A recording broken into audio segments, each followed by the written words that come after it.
On this segment, for the love of the game, we're talking about one of the best games ever to be invented.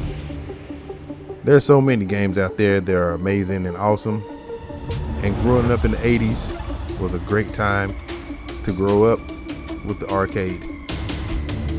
However, I had to narrow it down to one of the games that was my favorite and also impacted me as a kid growing up, and that game is none other than Double Dragon.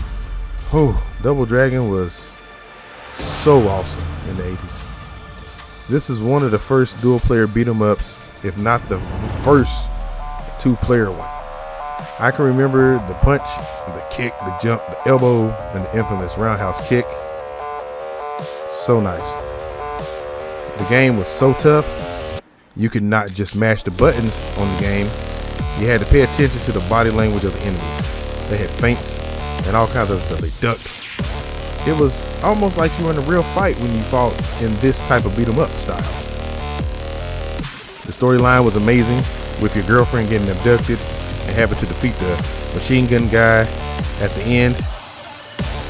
Later, the beat 'em up games just became button mashing, finger tiring repetition. So they kind of went away from this style of fighting. I mean, a couple of games tried to duplicate it, and they had some success on some of the games or whatever. However, there was nothing better than Double Dragon. It was crazy because, like, after you beat the machine guy, it was funny because I remember me and my friend, we had to fight each other for the girl that was hanging on the rope at the end after you beat the guy with the machine gun. So it was pretty cool. Throughout this whole entire game, the Double Dragon environment was also amazing. The interaction that you could have back in the 80s with this game was pretty cool. I think a lot of times in the 80s they put their whole heart and soul into these games with the worst graphical interfaces. It wasn't the worst back then because it was all new to us, and it gradually progressed. But some of that stuff that was pretty cool on Double Dragon that I just really loved was I enjoyed knocking people off buildings, kicking them and making them land on conveyor belts, bridges, and cliffs. I could go for days and days of how fun this was. I mean, like the games involved in the Double Dragon environment and stuff, and the weapons like the bat, the knife, and the whip. It's crazy when I look back at how fun this game actually was. And one of the coolest things that I actually really love about Double Dragon is the fact that even though you had some of the reoccurring creatures and villains, you also had some of those reoccurring villains and creatures that completely look different from each other. Like after a while you get to like Streets of Rage and different games like that, and you see like all kinds of the same people you're fighting through the whole entire game over and over again, getting food items or different things to get your health back up. But all in all, you're just still walking straight through and just fighting, same repetition, button mashing. However, with Double Dragon, it was almost like you had variety, and that's what a game needs nowadays. It needs variety. You don't need to have a game where it's just straight button mashing. You need to have combos where you hit the person and they really don't completely just fall down and they don't get frozen.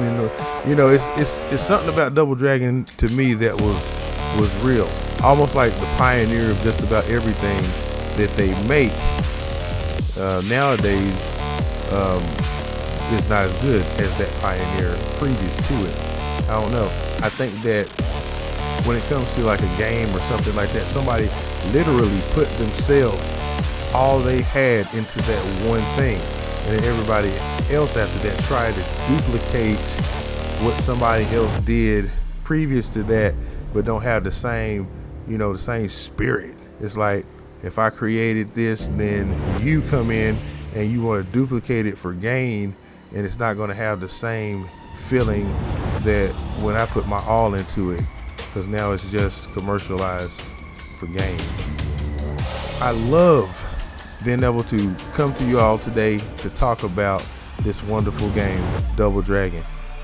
In the future, I may expand a little more on Double Dragon as I come to other games where I talk about the 80s.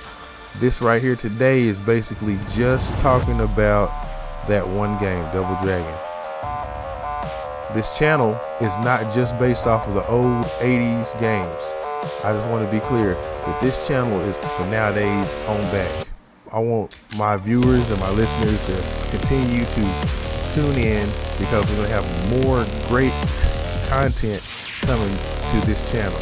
My name is Jay McKinney, and you are listening to For the Love of the Game, Double Dragon. Please take the time to like, comment, and subscribe. We appreciate you for stopping by. Thank you for tuning in to For the Love of the Game.